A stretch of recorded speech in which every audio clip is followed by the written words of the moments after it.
everyone, and welcome to ASMR Gaming News.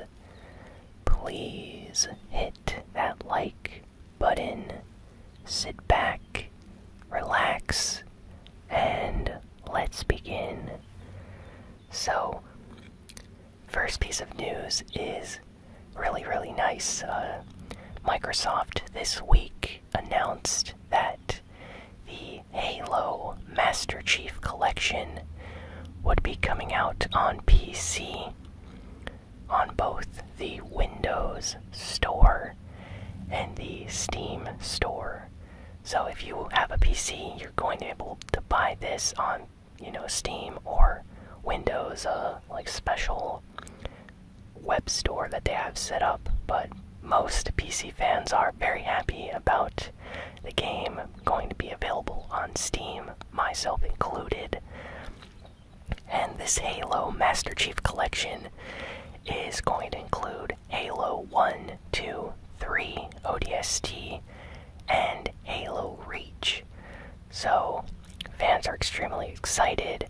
People are very happy that Microsoft is finally putting some Halo games on PC again. I believe Halo 2 was like the last Halo game that ever came out on PC. I forget, honestly, it's been a while. I remember playing one of the early Halo games on PC, and then they just became Xbox exclusives for the longest time. But I'm happy about this. The PC community, very excited about this. I went on some forums and, news websites, and lots of Halo fans, people that play on PC recently, can't wait to buy this collection. People are already looking forward to the multiplayer and playing with friends online again, so this is probably going to be a very big deal, so really good news. Next, Battlefield 5 got a brand new trailer this week for the Battle Royale mode that was announced a while ago. The Battle Royale mode for Battlefield 5 is called Firestorm and will be releasing for free as long as you have the standard, regular version of Battlefield 5. And it's going to come as a free update in March. So on the 25th of March, if you have Battlefield 5, there's going to be an update that adds Firestorm. And basically it's kind of like Blackout in Call of Duty, where it's a separate game mode where you can play solos, duos, or squads with your friends and team up versus a large group of other players and see who wins, essentially just like you do in other Battle Royale games. So this is pretty cool. I checked out the trailer. Definitely check it out for yourself if you haven't seen it yet. And there is some leaked gameplay online as well. So if you want to check out how the Firestorm mode is going to look like, there's like some leaked gameplay circulating on the internet right now. I'm not sure if DICE actually wants that to be out there, but there is some footage and it does look entertaining. Next, we learned something pretty unique this week. So apparently EA Games, Electronic Arts, paid Ninja $1 million to play and promote Apex Legends. So that is insane. $1 million to play and promote a game is crazy. Wow, so much money. Ninja, man, he deserves his spot at the top, and I'm sure he's very happy about the $1 million that EA has given him. There was some controversy. Some people were kind of angry that he got so much money, pointing out that they would have played the game for free. And other people said that Ninja should have disclosed this earlier when he was playing Apex Legends, but either way, really happy to see that video game companies are starting to notice that creators are like really good at influencing audiences. So instead of paying like advertisers or commercials and stuff like that, they just go out to seek who the biggest like streamer is, pay them some money to play the game, and that's probably the best promotion moving forward. So good job on EA, and very nice, Ninja. Congratulations. $1 million is a lot of money. And Fortnite. So we got some Fortnite news this past week. And this is kind of unique news. So apparently after the recent Fortnite update, PlayStation 4 and Xbox servers are always going to be linked together in lobbies now. So if you are playing solos on your PS4 and maybe you have a friend that's playing solos on Xbox, there is a chance that you will possibly meet each other in the game now, because lobbies are now shared between Xbox and PS4.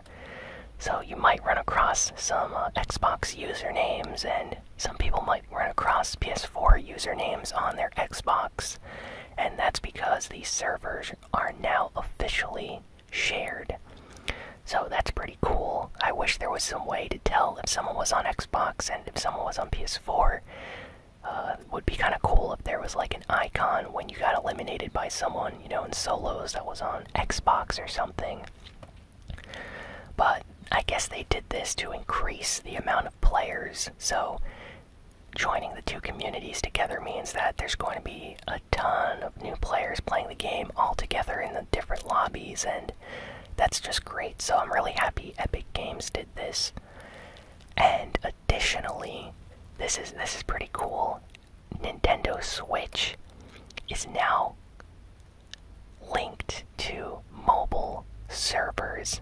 So if you play Fortnite on your mobile phone, you know, Android or iOS device, you're now able to meet up in Nintendo Switch games.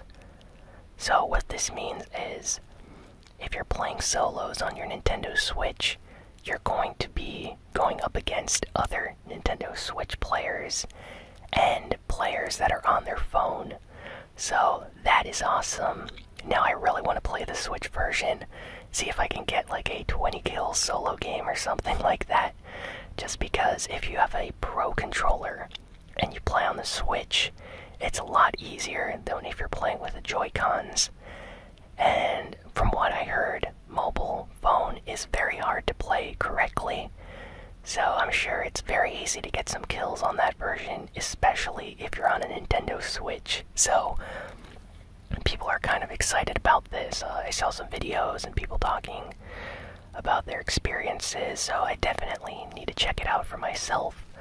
But yeah, Nintendo Switch and phones are doing like server crossplay between each other now, and PS4 and Xbox are sharing servers, and PC is alone by themselves. Basically, PC players only go up against PC players. Keyboard and mouse and controller, everybody is, you know, in the same lobby on PC. So that's pretty cool, and honestly, I think it was a good decision by Epic Games to do this.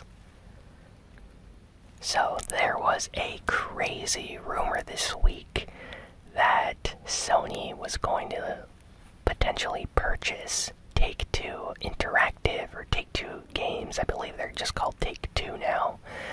But for those that don't know, Take-Two is one of the biggest like video game company slash publishers right now. If you play Grand Theft Auto, they're basically known for like publishing the Grand Theft Auto games for Rockstar, and they actually own the IP and license. So Rockstar are the developers that make the games for them, but they own them. So Sony was thinking of buying them just so they could have all these IPs to themselves, you know, maybe make GTA a Sony exclusive next generation. But Sony basically came out after this rumor was circulating that it's completely false, and they are not seeking to acquire or buy Take-Two. So some fans of Rockstar games were very happy about this. They didn't want Sony to buy the rights to the series that, Rockstar makes, just because that would mean the games would become like first-party exclusives just to Sony systems. But if Sony actually did do that, it means the PlayStation 5 would sell crazy, like crazy good, just because so many people love the GTA games that I think they would just pick up a PlayStation 5 just to play, like, GTA 6 or something if that came out on the system. And poor Xbox and Nintendo, because, well, not Nintendo, I guess Nintendo always has Nintendo games, but Xbox would need some big, like, first-party exclusives to rival Grand Theft Auto, because it's probably one of the biggest games right now. Even though it came out years ago, it's still extremely popular. So, yeah, just kind of a crazy rumor that happened this past week, and I thought I should mention it just because it was some, pretty big news for a while. Glad to see that it was just a rumor, though, as are a lot of other people.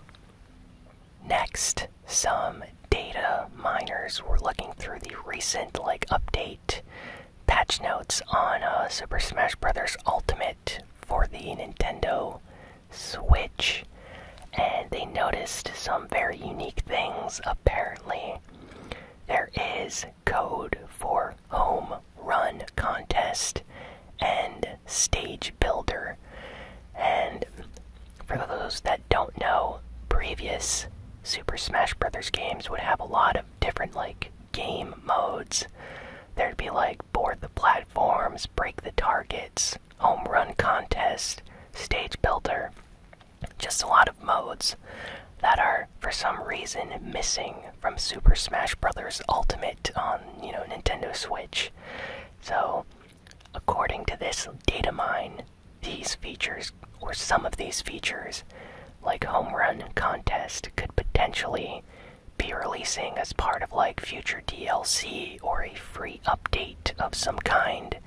So fans are very, very happy about this. I'm really excited. I love home run contest, and I hope that maybe they bring back break the targets as well, just because I always found those modes, to be fun and kind of break up the fighting pacing, of the game. Instead of fighting other characters, you go through stages, try to break some targets. I don't know, they're just fun mini games. So hopefully this data mine actually happens and we get some new modes in Super Smash Bros. So Days Gone. Days Gone is the upcoming first-party exclusive. Sony first-party exclusive for the PlayStation 4. Very big game for Sony this year. It's coming out in April, and the developers have been talking this past week about how the game is completely finished now, 100% complete. They already shipped, copies to warehouses, stores like that. Everything's ready for the launch of the game. Early impressions from some people have been very positive. I have seen some negative reviews from some journalists that got to try out the game, saying that it's very generic and they don't like the whole zombie dystopian future world or vibe that the game has going for it, post-apocalyptic. But apparently it's a lot of fun for those that have enjoyed it. They say it's a lot of fun. And there's a bunch of new trailers that came out this week and last week. They are really pushing this game for the PlayStation 4. And I have a lot of friends that are diehard, PS4, Sony fans that absolutely are going to be picking this up on launch day. They're really excited to play this, and definitely check out some of the new trailers if you haven't seen it yet. Days Gone is probably going to be one of the more important first-party exclusive Sony games up until, I'd say Last of Us Part 2 comes out, and that's probably going to be a very, very big game for the PS4 when that releases. Next, the Alliance Alive is getting an HD remaster for the Nintendo Switch, and it's coming out in North America and in Europe sometime later this year in the fall. So that could be October, or, yeah, I'm not sure exactly when. there's no release date, just a release window. But Alliance Alive was a really unique RPG that came out on the 3DS. I own it, and I believe I did an unboxing video for it on the channel. So yeah, that was a pretty good game. Honestly, it's really unique, not like any other RPG game.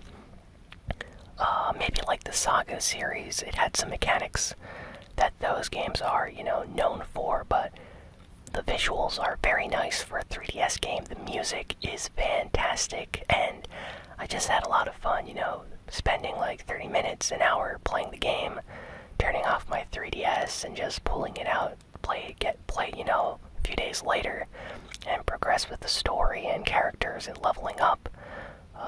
I really like the music in that game. I believe the composer was Masashi Hamauzu. I hope I'm pronouncing that correctly. He worked on the soundtrack for Final Fantasy 13, and the music in that is great as well. So this guy, I guess I just love his music because he really delivers in the music department for every game that he works on. So yeah, I'm excited about this remaster for the Switch. Not sure if I will pick it up just because I already own the game, but I will see. Next, Gearbox has been teasing Borderlands 3 this week, and a Nintendo Switch version of Borderlands 2. So there have been a lot of teases about PAX East. PAX is an upcoming game conference, game expo type thing. Not as big as E3, but developers do announce games there and show them off for the first time. There are reveals. So apparently Gearbox is going to be showing off Borderlands 3 at PAX East, and potentially Borderlands 2 for the Nintendo Switch. So all we have right now are teaser images. Nothing's been confirmed, but the community behind the Borderlands games are very, very passionate about the series, and they all think that it's Borderlands 3, and they're really, really excited for it. So hopefully we get some more news about that really, really soon. And the last piece of news is that Castle Crashers HD remastered version is going to be coming out on modern systems, or not all modern systems. So far it's only confirmed for the Xbox One, and it's rumored to come to the Nintendo Switch this week, according to a trailer and a statement that came out. So Switch and Xbox are getting Castle Crashers remastered, and no news yet on a PlayStation 4 version, which I thought was kind of weird. I checked out the trailer, and at the end, there's no PlayStation 4 logo, and, not really sure what's going on there. I loved playing Castle Crashers on the PS3. I had a lot of fun playing that game with friends online. And yeah, it was just a really fun, exciting experience, honestly. It was a nice, fantasy-style beat-em-up game. I always played as a Blue Knight if I could play as him. And yeah, it was just a lot of fun to play, honestly. I have good memories with that game. So the fact that it's coming back and going to be on the Switch and Xbox makes me happy. Hopefully more people can play this game. And not sure, but I might pick it up again just because they really touched up the graphics. It has better frame rate. I think there's new bosses, new modes, and stuff like that. So they're really trying to make this the definitive Castle Crashers experience. And honestly, I find it kind of strange that we never got a real sequel to the game, like a Castle Crashers 2. Just because the first game was so popular, you would think the developers would make a sequel. Anyway, that is all the news for this week. So thanks for listening or watching this ASMR Gaming News video. Please be sure to like, comment, share, and subscribe. And if you want to help support the channel to make videos just like this one, head on over to patreon.com/ASMRGaming, where with as little as $1 a month, you can help support the channel so videos like this get made. It means a lot. And anyway, thanks again for watching, everyone. And I will see you all next time. So long.